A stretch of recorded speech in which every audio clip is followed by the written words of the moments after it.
नमस्कार, जी न्यूज पर बिलासपुर और प्रदेश भर की तमाम ताजा तरीन खबरों के साथ इस वक्त मैं हूं सोनाली। खबरों की ओर बढ़ने से पहले नजर डालते हैं आज के हेडलाइंस पर।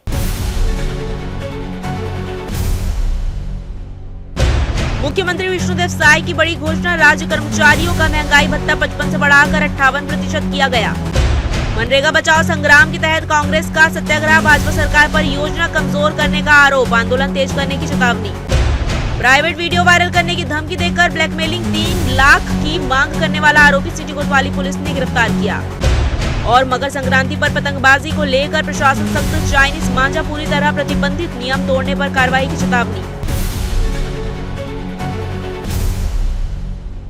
तो ये थी हेडलाइंस और अब खबरें विस्तार से। छत्तीसगढ़ के मुख्यमंत्री विष्णुदेव साय ने राज्य कर्मचारी संघ के छत्तीसगढ़ के 8वें प्रदेश अधिवेशन में राज्य के अधिकारी कर्मचारियों को बड़ी सौगात दी है। मुख्यमंत्री ने घोषणा की है कि अब राज्य कर्मचारियों को केंद्र सरकार के अनुरूप भत्तों का लाभ दिया जाएगा। मुख्यमंत्री की घोषणा के तहत राज्य कर्मचारियों का महंगाई भत्ता 55% से बढ़ाकर 58% कर दिया गया है। इस निर्णय से प्रदेश के हजारों अधिकारी कर्मचारियों को बढ़ती महंगाई के बीच आर्थिक राहत मिलेगी। अपने संबोधन में मुख्यमंत्री विष्णुदेव साय ने कहा है कि कर्मचारी सरकार की रीढ़ होते हैं और उनके हितों की रक्षा करना सरकार की सर्वोच्च प्राथमिकता है। उन्होंने भरोसा दिलाया कि भविष्य में भी कर्मचारी हितैषी फैसले लिए जाते रहेंगे। महंगाई भत्ता बढ़ाए जाने की घोषणा के बाद कर्मचारी वर्ग में खुशी और संतोष का माहौल देखने को मिला। कर्मचारी संघों ने इस फैसले का स्वागत करते हुए मुख्यमंत्री और राज्य सरकार के प्रति आभार व्यक्त किया है।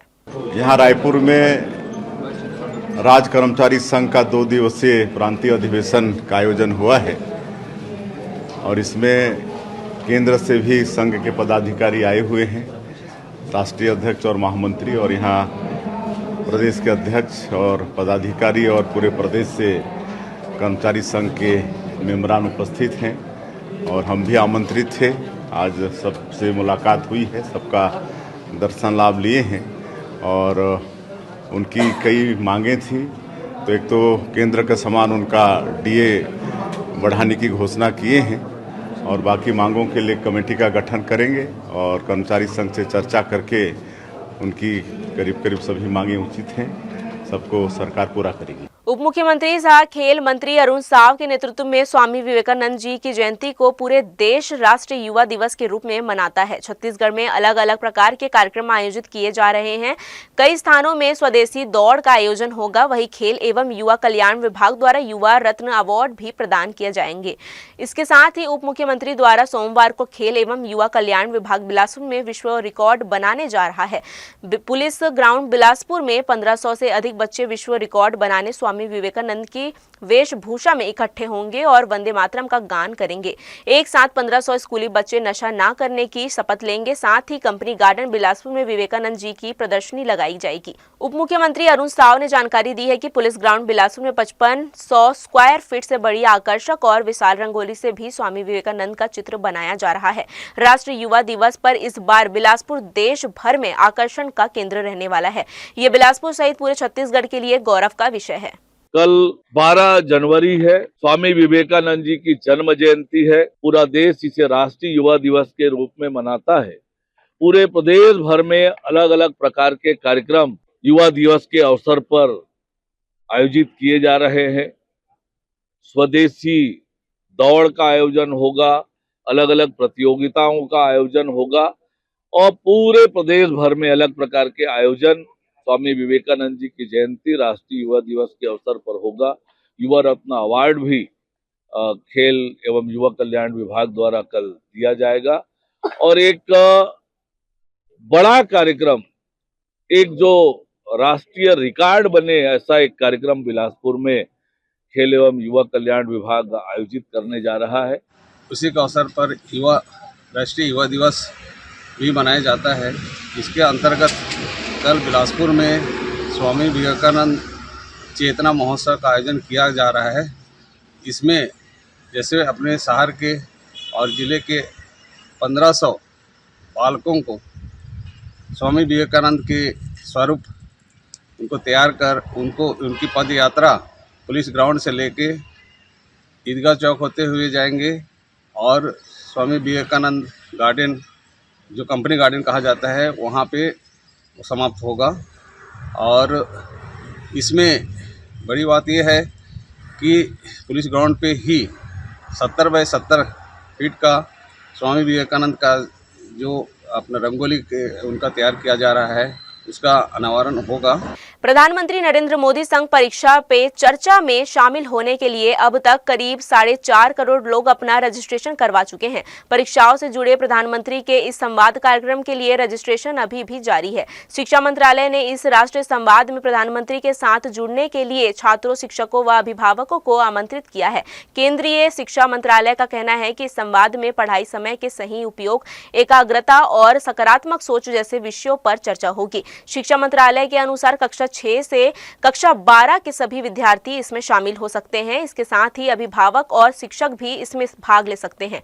मंत्रालय के मुताबिक रविवार 11 जनवरी तक 4,46,75,066 लोगों ने परीक्षा पे चर्चा का हिस्सा बनने के लिए रजिस्ट्रेशन करवाया है। शिक्षा मंत्रालय ने देश भर के छात्रों को प्रोत्साहित करते हुए कहा है कि वे परीक्षा पे चर्चा से जुड़े और इस संवाद का हिस्सा बने। रजिस्ट्रेशन करवाने वालों में सबसे अधिक संख्या छात्रों की है। पंजीकरण कराने वाले कुल व्यक्तियों में से 4,15,94,744 छात्र हैं। रजिस्ट्रेशन करवाने वाले ये छात्र देश दुनिया के विभिन्न स्कूलों के विद्यार्थी हैं। वहीं 24,71,103 शिक्षकों ने भी ऑनलाइन रजिस्ट्रेशन करवाया है। इसके अलावा अभी तक 6,09,221 अभिभावकों ने भी अपना पंजीकरण कराया है। शिक्षा मंत्रालय का कहना है कि देश के करोड़ों छात्रों के लिए परीक्षा पे चर्चा एक बहुप्रतीक्षित संवाद कार्यक्रम है। यहाँ प्रधानमंत्री नरेंद्र मोदी विद्यार्थियों से सीधे संवाद करेंगे। अति विशिष्ट रेल सेवा पुरस्कार 2025 मिलने की खुशी में दक्षिण पूर्व मध्य रेलवे का जश्न यात्रियों के लिए परेशानी का सबब बन गया है। नई दिल्ली बिलासपुर राजधानी एक्सप्रेस पहले से ही विलंब से चल रही थी, लेकिन रायपुर स्टेशन पर वीआईपी स्वागत के चलते ट्रेन को रोक दिया गया, जिससे यात्रियों को लंबा इंतजार करना पड़ा। भारतीय रेल द्वारा 9 जनवरी को नई दिल्ली के यशोभूमि कन्वेंशन सेंटर में 70वां अति विशिष्ट रेल सेवा पुरस्कार समारोह आयोजित किया गया था। इस कार्यक्रम में दक्षिण पूर्व मध्य रेलवे को उत्कृष्ट कार्यों के लिए 3 प्रतिष्ठित शील्ड से सम्मानित किया गया। पुरस्कार प्राप्त कर लौटने के बाद रविवार को रायपुर और बिलासपुर स्टेशन पर जोन के वरिष्ठ अधिकारियों का भव्य स्वागत किया गया। खास तौर पर पीसीसीएम प्रवीण पांडे के सम्मान में आयोजित स्वागत कार्यक्रम के दौरान राजधानी एक्सप्रेस को रोका गया, जिससे यात्रियों को असुविधा झेलनी पड़ी। यह SECR के लिए गर्व की बात है। रेल मदद 139 के जरिए यात्रियों की मेडिकल सुरक्षा और सुविधा से जुड़ी समस्याओं का त्वरित समाधान हुआ है। 4 साल पहले हम 11वें स्थान पर थे, आज पहले स्थान पर हैं। यह सफलता पूरे स्टाफ, कमर्शियल टीम और RPF की मेहनत का परिणाम है। ये हमारे लिए SECR के लिए बहुत गर्व का विषय है कि जैसा आपने अभी नुक्कड़ नाटक में देखा कि जिस तरह की रेल मदद में समस्याएं होती हैं, पैसेंजर को समस्याएं होती हैं, उनके को पैसेंजर से होती हैं, मेडिकल की समस्या होती है, कोई परेशान कर रहा होता है, कोई महिला अकेली चल रही होती है, या कोई कहीं पानी नहीं आ रहा है या कहीं बर्थ ख़राब है, तो उस बारे में वो 139 में फ़ोन करते हैं और उनको जहाँ कहीं भी संभव हो सकता है हम लोग तुरंत मदद देते हैं। इस विषय में जो SECR का परफॉर्मेंस रहा है पिछले साल, जिसके बारे में हम लोगों को रेलवे बोर्ड से शील्ड मिली है, वो सारे जोन से अच्छा रहा है। हालांकि अधिकारियों के अनुसार यह सम्मान यात्रियों को बेहतर सेवाएं देने के प्रयासों का नतीजा है, लेकिन राजधानी एक्सप्रेस को रोके जाने से नाराज यात्रियों ने सवाल उठाए कि क्या पुरस्कार का जश्न यात्रियों की सुविधा से ऊपर है के लिए उपलब्धि हो सकता है, लेकिन यात्रियों की परेशानी ने व्यवस्थाओं पर सवाल खड़े कर दिए हैं। अखिल भारतीय राष्ट्रीय कांग्रेस के आह्वान पर गुरुवार को देश भर में मनरेगा बचाओ संग्राम के तहत 1 दिवसीय उपवास एवं धरना प्रदर्शन किया गया है। इसी क्रम में बिलासपुर के गांधी चौक में सुबह 11 बजे से कांग्रेस जनों ने उपवास पर बैठकर केंद्र सरकार के खिलाफ विरोध दर्ज कराया।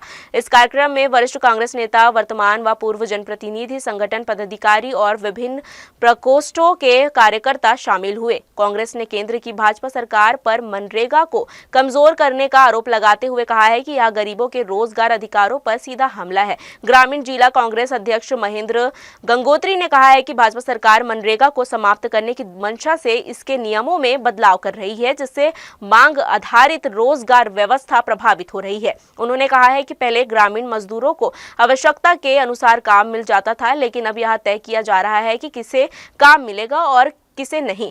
इससे ग्रामीण गरीब मजदूर वर्गों और छोटे किसानों पर बेरोजगारी का दबाव बढ़ेगा और बड़े पैमाने पर पलायन की आशंका भी बढ़ रही है। पूर्व ग्रामीण जिला कांग्रेस अध्यक्ष विजय केसरवानी ने कहा है कि मनरेगा कोई साधारण योजना नहीं है बल्कि कानून है जिसे ग्रामीणों के रोजगार अधिकारों की रक्षा के लिए बनाया गया था।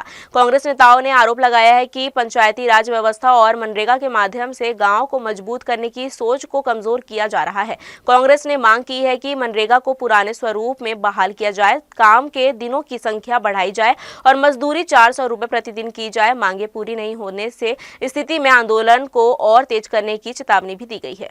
जिस प्रकार से भारतीय जनता पार्टी की केंद्र की सरकार ने मनरेगा को समाप्त करने का जो प्रायोजन किया है, उसके विरोध में कांग्रेस पार्टी पूरे देश में मनरेगा बचाओ संग्राम चला रही है, जिसके तहत कल प्रेस कॉन्फ्रेंस किया गया। हमारे उप मुख्यमंत्री टी.एस. बाबा आए थे, प्रेस कॉन्फ्रेंस किया और आज हम सभी जिले के वरिष्ठ जन, कांग्रेस जन मनरेगा बचाओ संग्राम के तहत आज अनशन पर बैठे हैं। मैं आपको बताना चाहता हूं कि अखिल भारतीय राष्ट्रीय कांग्रेस ने पूरे भारतवर्ष में 1.5 महीने का लगभग एक चाक आउट तैयार कर दिया है और हम सबको सभी जिलों में, जिला मुख्यालयों में निर्देश आ चुका है।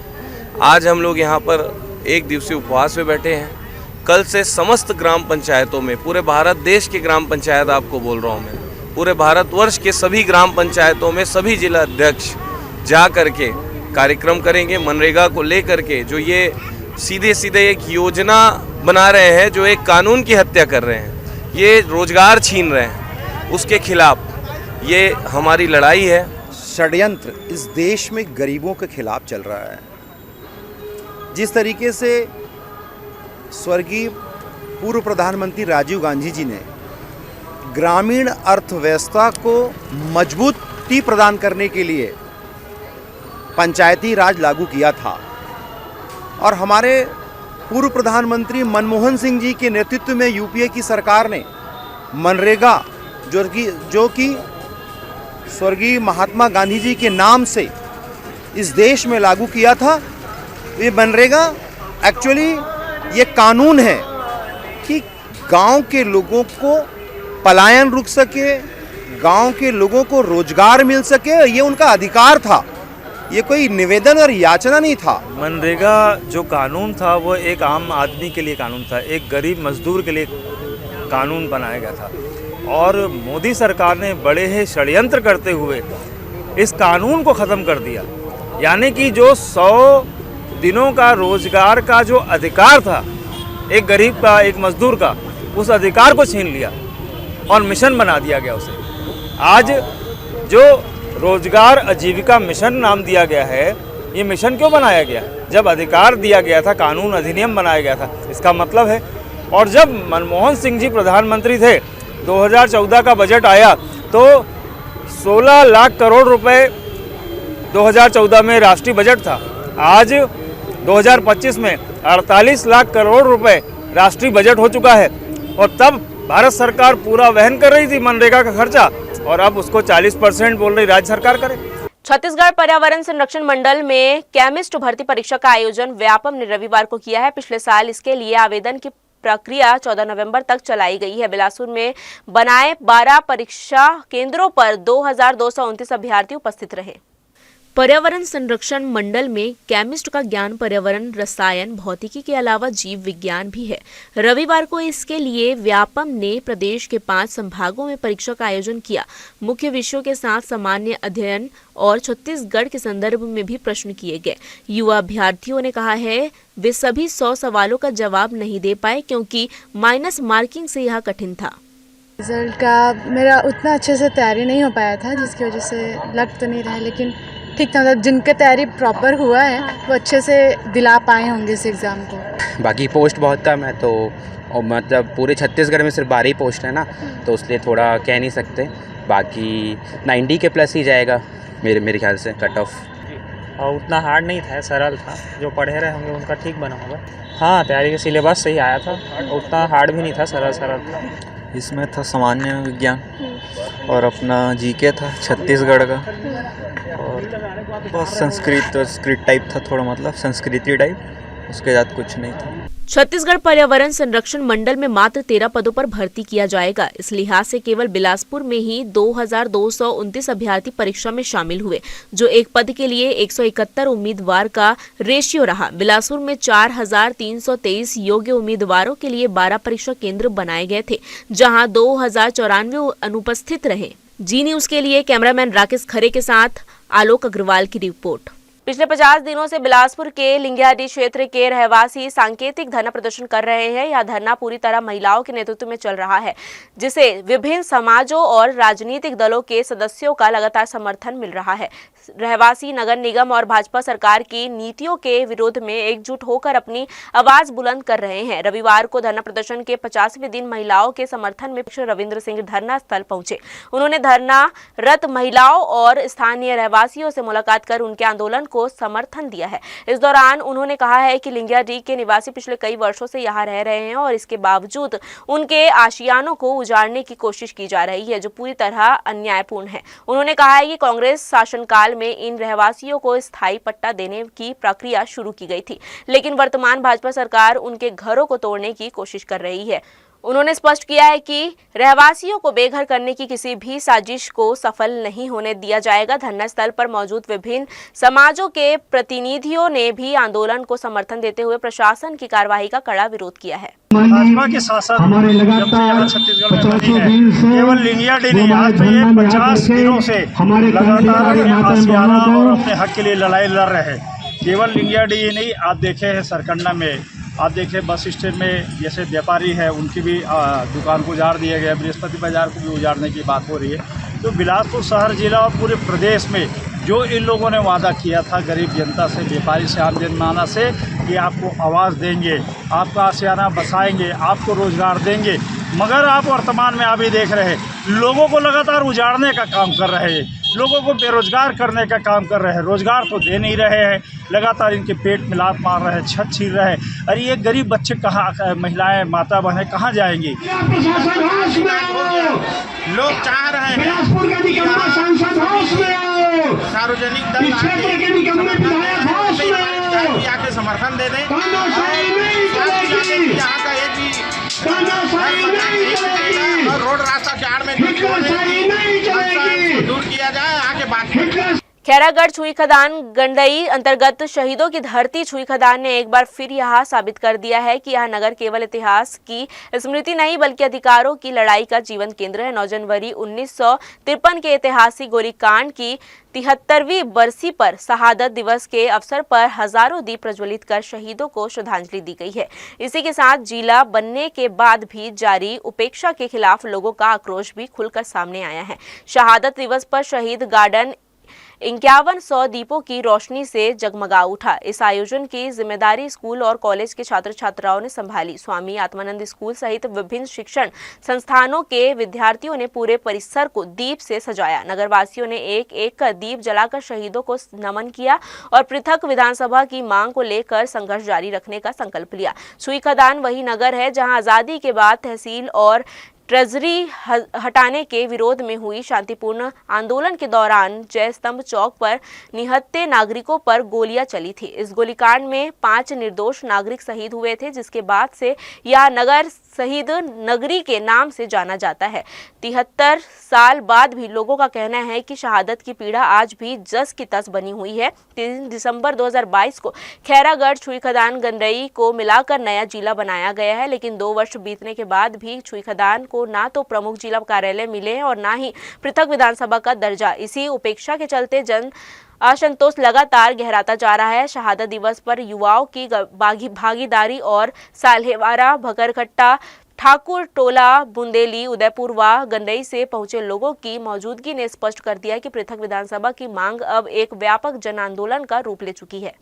अबनपुर विधानसभा क्षेत्र अंतर्गत ग्राम तोरला में एक बार फिर अवैध मुरुम खनन को लेकर पुलिस ने बड़ी कार्रवाई की है।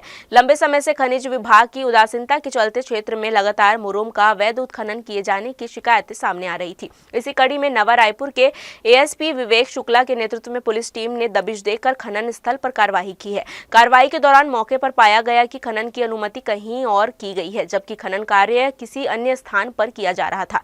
प्रथम दृष्टया दस्तावेज दस्तावेजों में गड़बड़ी की आशंका जताई जा रही है।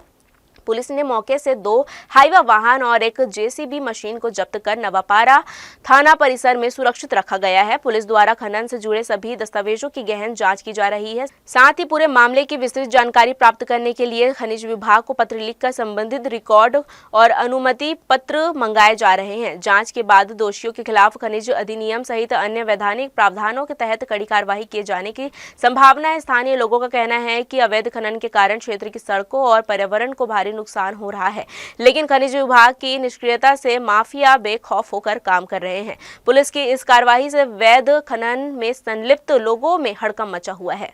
अचानक मार टाइगर रिजर्व फायरिंग मामले में बड़ी प्रशासनिक कार्रवाई तय मानी जा रही है। प्रबंधन ने जांच के बाद 2 वनपालों के खिलाफ सस्पेंशन की कार्रवाई के लिए उच्च अधिकारियों को पत्र लिखा है। मामले की गंभीरता को देखते हुए संबंधित रेंज में लापरवाही बरतने के आरोप सामने आए हैं। जानकारी के मुताबिक एटीआर के सुरक्षित रेंज क्षेत्र में हथियार लेकर अवैध रूप से प्रवेश कर फायरिंग करने वाले 4 आरोपियों में से 3 को गिरफ्तार कर लिया गया है, जबकि एक आरोपी अब भी फरार है। गिरफ्तार आरोपियों को न्यायिक मजिस्ट्रेट के समक्ष पेश कर जेल भेज दिया गया है। प्रबंधन की प्रारंभिक जांच में यह सामने आया है कि प्रतिबंधित क्षेत्र में घुसपैठ हथियार लहराने की घटना में संबंधित वनकर्मियों की निगरानी में गंभीर चूक हुई है।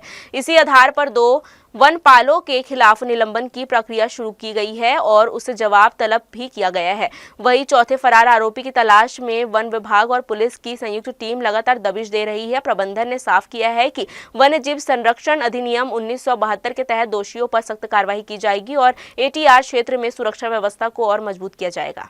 बुलेटिन में खबरें अभी और भी है। वक्त तो चला एक छोटे से ब्रेक का, हम लौटेंगे जल्दी छोटे से ब्रेक के बाद।